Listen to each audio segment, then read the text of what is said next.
Right, folks, this is going to be interesting. This is a bit of an experiment for us because we've never done this before. One of our subscribers told us about this.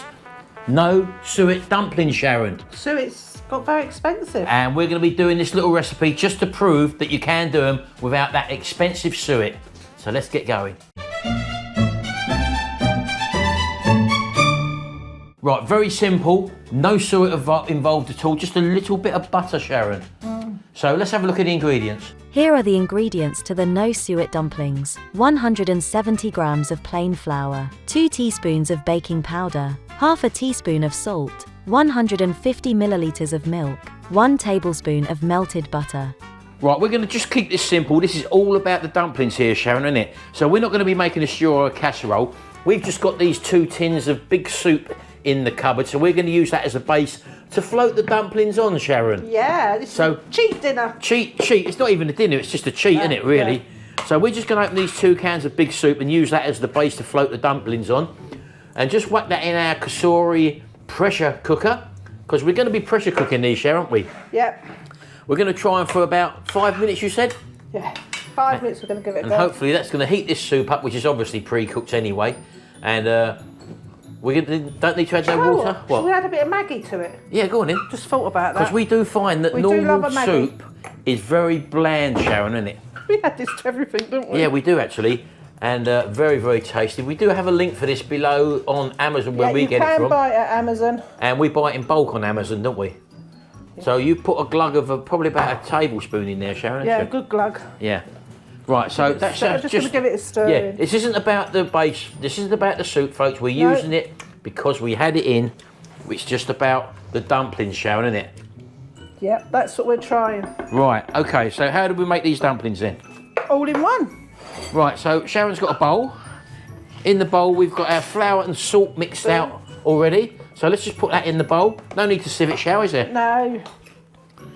And just give that a little bit of a stir around. Just mixing the salt in.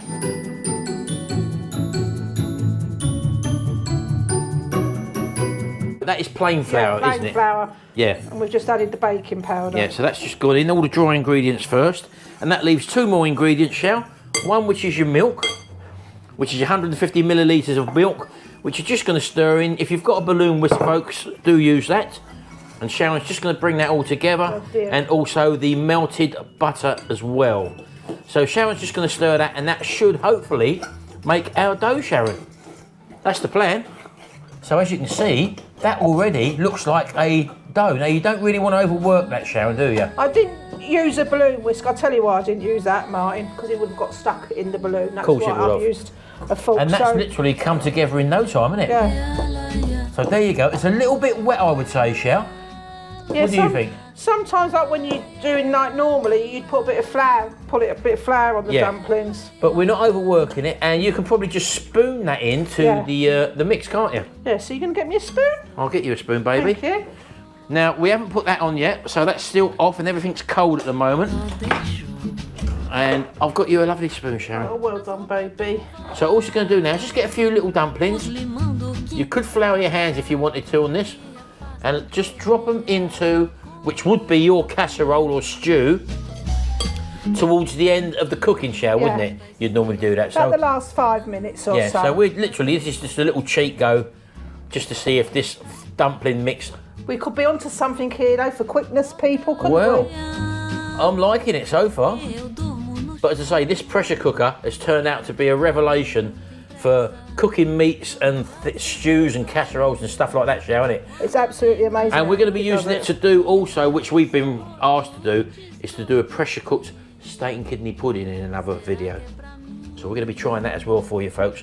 We've done steak and kidney puddings before, but not obviously in a pressure cooker. That will be after our holiday though, folks. Yeah, we're going away, as you know, for 2 weeks to Greece very, very soon. Hope you join us on our journey there. And there you go, that's what it looks like. Will you get enough one out of that, Shell? Well, don't waste nothing. They're quite big portions, aren't they? That'd be a lovely little dinky one for baby Frank, Sharon. Yeah. Right, so there you go, folks. That's all we've done there. Anyone can do this. We've never done this before with this mix. We've obviously done dumplings in there before. So line your 2 orange dots up, click your lid. No need to seal anything in. You're going to go on the pressure cook setting, which is that one there. We're going to take off the keep warm function. We don't really want that on and there. we're going to go for 5 minutes. And it's on 7 by default, so we're going to take that down to 5 minutes and then literally just press start. So that'll go through its preheating first, and then it will start cooking for 7 minutes, and after that it will say end. We've taken the keep warm function off, so it won't do the keep warm function. That can't be it, surely, Sharon. How good is that, people? On Right. a cold day, and it's cold today. And it's raining. Yeah. I'm looking forward to trying that. And if that works, that's a big saving on suet. Yeah, which is very, very expensive at the moment. I don't know why, but everything's expensive though, isn't it? Right, we've got just under, oh, it's just finished. Right, that has been 5 minutes plus the pre-time. We're just going to vent it, folks, instantly. As you can see, a lot of pressure there. Look at that, it's like a bleeding tornado, isn't it? So we weren't going to wait for a natural release, and a natural release shower can take quite a long time, can't it? But it will eventually happen. Someone asked that question in the comment section, but you do have to wait, obviously, until that little pip goes down.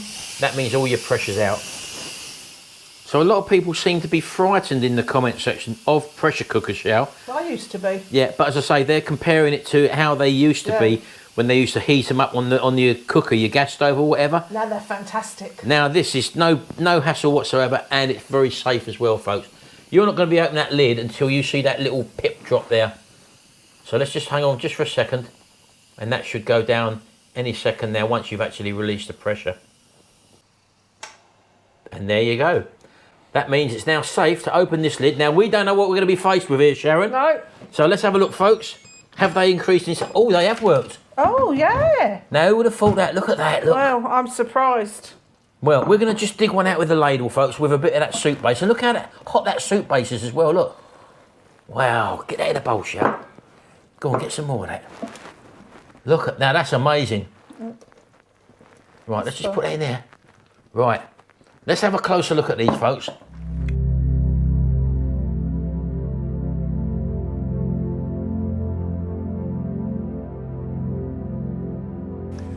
Well, there it is, folks. That is a 5-minute dumpling with no suet. Now, break a bit off, Chow, carefully. Want to try and see if it's a spongy consistency?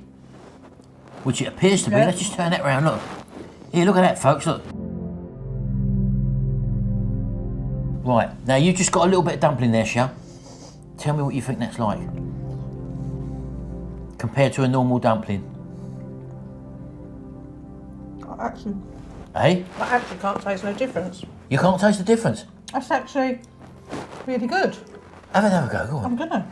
Look at that, folks, look at that. And that soup base, that's lovely, isn't it? Go on, in you go. Now blow it, because it is hot. It's only literally just come out, folks. She's going in full metal jacket. And that is a no suet dumpling. I would imagine, I don't know yet, I've not tried it, it will be lighter and fluffier. Ooh. That is hot, isn't it? That's amazing. Really? Can I have a go? Of course you can. Come round here, baby. Let's have a little go. I'm going to try like you, Shell. I'm just going to try the dumpling first. And I must say, it moves about, Shell, like a normal dumpling, doesn't it? Yeah. Let's put that down for a minute. It's very hot, that bowl. So this is it. No suet dumpling. Going in my gob. Down in the Mersey tunnel. Oh, damn. You can't taste any difference, folks. You spat then. Eh? You spat then. No. Yes. Let's just taste this soup as well. Because that big soup, with that Maggi seasoning in it... It's made it taste like a stew. I'll tell you what. It's not my fault. If you want a cheat stew, folks, because don't forget, this is a beef one, I think, Shell, isn't it? Yeah. That soup, Drowning by yourself. and them dumplings, Wanna blame me. it's quite substantial. And what's made it is that Maggi seasoning, Sharon. Because that Maggi seasoning brings a hell of a lot to the party in the regards, in the beef flavour. I've got to go in again, Sharon. Look at all that, look. Terrorizing me, yeah, I'm always wrong. Oh my God. You lost your mind when you dropped that bomb. Girl, are you crazy? Yeah. That, my friends, is a taste sensation, believe me. So basically what we've done here is we've done a cheat stew, Sharon, and we've done cheat dumplings. That is superb, Sharon. Come round here, baby. I've got to go in again, Sharon. Well, that is a 5-minute stew, folks, isn't it? It's a 5-minute wonder. I don't think we've done it any quicker than that. It is a fake stew with fake dumplings, folks, in 5 minutes in the pressure cooker. You've got to try it. Do it with big soup, like what we've done. They do a chicken one or a beef one. We've used the beef one here. It is absolutely fantastic. And don't forget, whack a splash of that Maggi seasoning in. We put about a tablespoon in for 2 cans of soup. And that would easily do 2 people for a little winter warmer in 5 minutes. Thanks very much, folks. Don't forget to have a check of our other videos. Have a little binge watch of them. Do join us on our Sunday vlog, where you see exactly what we get up to during the week at 8 o'clock every Sunday evening, UK time. Thanks very much, folks. We're going to finish this off now. We'll see you in the next video. Got anything to say, baby? Bye, and don't forget, like, share and subscribe. We want more subscribers, please. And those of you that aren't subscribed, subscribe, it's free. Thank you very much. You carry on, baby. I'll just eat that all out the bowl. See you later, folks. Bye for now. Bye.